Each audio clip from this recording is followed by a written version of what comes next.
Beltrán, embajador de México en Rusia. Gracias por estar con nosotros. Bienvenido. Muchas gracias, Joely, ex embajador de México en Rusia. Claro, ex embajador, disculpe. Muchas gracias por estos minutos para Mega Noticias. Quisiera comenzar con este reconocimiento que hace apenas unos minutos hizo el canciller mexicano de la invasión a Ucrania y la condena que expresa como una condena enérgica de México a esta decisión. ¿Qué significa? Bueno, significa primero que no hay realidades estáticas.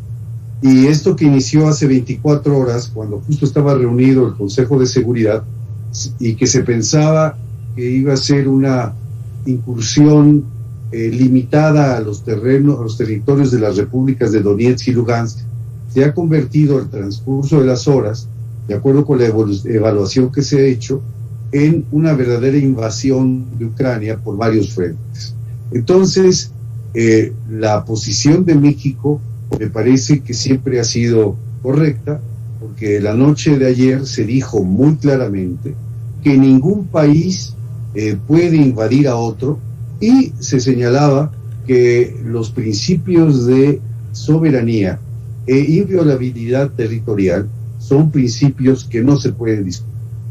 Al tratarse de una invasión, de acuerdo con la evaluación hecha por lo que está sucediendo en las últimas horas, hay un énfasis en esa declaración de México que pasa a ser una condena a esta invasión, un rechazo tajante a esta invasión y una demanda para que Rusia retire sus tropas y se facilite un arreglo diplomático, porque al final del día, Joely, va a haber una mesa. Y eso es lo que queremos. Más tarde, más temprano, esperemos que más temprano se dé una mesa de negociación, y lo que esperamos todos es que se dé una solución de fondo al tema en controversia y no un parche, como probablemente sucedió en el 2014 después del evento de Crimea, que nos trae ahora nuevamente a un conflicto en este espacio europeo.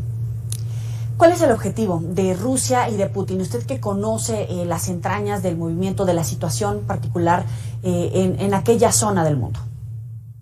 El objetivo, me parece, es doble, y yo creo que lo han hecho de manera explícita. Por un lado, es una oposición a la expansión hacia el este de la OTAN, que es una preocupación que ha manifestado desde 1989 lo que era la Unión Soviética, en la época de Gorbachov, cuando se da la reunificación alemana y se habla, y hay una negociación entre la OTAN y Rusia para admitir en la OTAN a esa Alemania unificada, lo cual implicó que la Unión Soviética retirara las fuerzas armadas que mantenía en Alemania del Este, y ahí se dio la preocupación de Rusia de que no, ante la probable disolución del Pacto de Varsovia, que agrupaba a las naciones socialistas en torno a la Unión Soviética, estas naciones empezaran a ingresar de manera apresurada a la asociación a la Organización del Tratado del Atlántico Norte, a la OTAN, y ello llevara a esta alianza militar, como señaló distintos líderes soviéticos y rusos, a las mismas fronteras de Rusia, lo cual han señalado reiteradamente implica un riesgo vital para su seguridad. La otra parte, esa es una parte de los objetivos, es decir, impedir que Ucrania se sume a esas naciones que se han convertido en miembros de la OTAN, y que la infraestructura militar que se colocó en esas naciones cercanas a la frontera con Rusia se retirara. Y por otro lado, el segundo objetivo es uno de carácter político local, que es encontrar una solución a la minoría de etnia rusa que vive en Ucrania, en el este de Ucrania, particularmente en Donetsk y Lugansk, que ya desde la Constitución ucraniana del 96 eran consideradas como repúblicas independientes dentro de Ucrania, así como en Rusia, que tiene 82, 83 entidades dentro de la federación. Rusia tiene 22, de esas 86, 22 son repúblicas. Igual en Ucrania había estas dos repúblicas. Y con el conflicto de Crimea, al cual no entro por obvio de tiempo, estas, desde mayo de 2014, Joely, estas repúblicas que ya estaban consideradas así, como dije, declararon unilateralmente su independencia de Ucrania, lo cual dio origen a este conflicto que hemos vivido desde 2014 y que ha dado lugar a una mal llamada guerra de baja intensidad que le ha costado la muerte entre 14 y 18 mil ucranianos en esta zona que se llama del Donbass, que es donde se encuentran estas repúblicas. Ello trató de dirimirse a través de los acuerdos de Minsk de 2014 y 2015 sobre todo, donde Ucrania, estos acuerdos para la audiencia fueron promovidos por Alemania y Francia con la participación de Rusia, en la cual las autoridades ucranianas acordaron un protocolo, una hoja de ruta y un calendario de reformas para pacificar a la región. Entre los compromisos de Ucrania estaba que iba a promover una reforma constitucional para dotar de una mayor autonomía a esas repúblicas de Donetsk y Lugansk. Eso nunca sucedió, Joely. Eso jamás sucedió.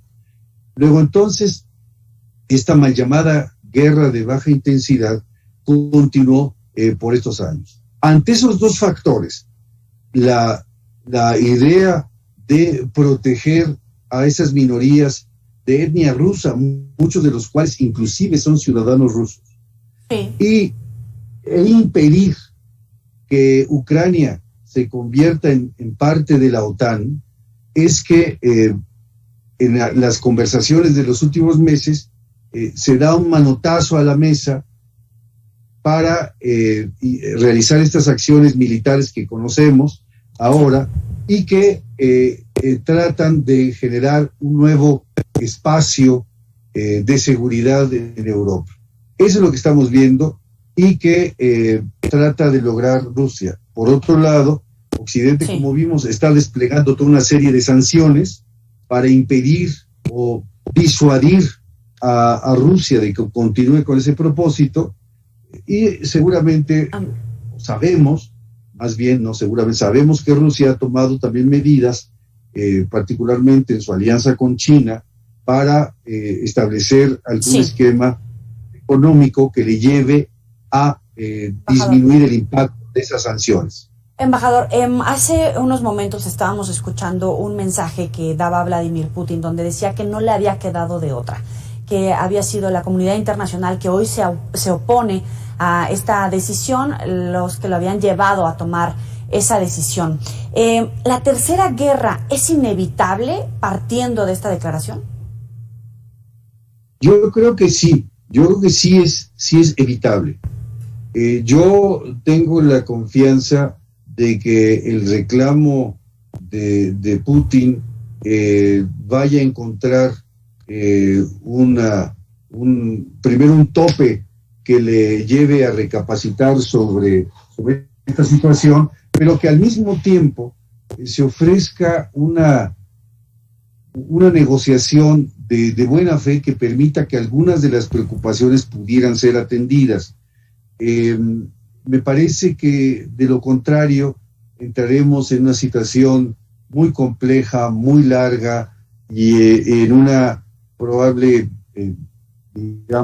intención de permanecer en Ucrania más tiempo de lo originalmente planeado, como para fortalecer una posición de negociación. Hay muchas, no quiero especular porque es peligroso especular, pero hay varias salidas en un terreno, hacia un lado positivo y uno negativo que puede tener esta crisis. Pero este conflicto bélico, me parece, yo quisiera apostar de que no llegaría a un conflicto, una conflagración de carácter global, porque esto sin duda nos atraería a muchos actores y las consecuencias son impredecibles.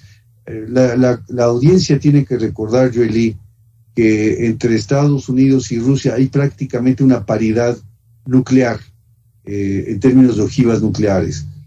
Y lo único que tienen seguro prácticamente es una aniquilación mutua. Eso no le conviene a nadie. Yo creo que ese es un elemento de disuasión suficiente como para que no pudiera derivar en un conflicto global, y cualquier cosa de un conflicto que creciera tendría que ser con armas convencionales. Pero yo veo a un líder ruso muy decidido a que de una vez por todas este asunto se corrija, se arregle. Algunos de los aspectos que menciona tienen raíces históricas que pudieran ser atendibles, pero de ninguna manera en un esfuerzo unilateral, poniendo en demérito la soberanía y la integridad territorial de un país. Una invasión no puede ser tolerada por la comunidad internacional, y por lo pronto creo que Rusia ha perdido la primera batalla que ha perdido es la batalla de la narrativa. Ya que hace este ejercicio de hacer un análisis de la fuerza nuclear de Estados Unidos y de Rusia, podemos hacer un ejercicio de alianzas geopolíticas, también de estas fuerzas bélicas. ¿Dónde queda, por ejemplo, Alemania, China, Turquía, países también de América Latina? Porque hay gobiernos que han expresado su simpatía, su cercanía con el gobierno de Rusia, Venezuela, Brasil, Cuba incluso. ¿Dónde quedaría México? México ha jugado la carta que le marcan sus principios, y le marca sus principios de política exterior y la Constitución. México no tiene, lo que ha señalado el canciller no tiene ningún equívoco, no se presta a interpretaciones. Desde ayer la posición de México ya era bastante clara. Ahora, con la evolución de los hechos en el terreno, ha quedado puesta en su dimensión adecuada, es decir, México rechaza categóricamente la invasión de Ucrania, demanda el retiro de las tropas y espera que se dé una solución negociada.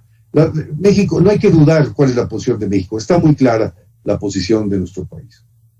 Ahora, por lo que toca a otros países, yo creo que alguien pudiera haber algún ejercicio de retórica en algún país, ni siquiera me atrevo a especular quién, en favor de la posición rusa.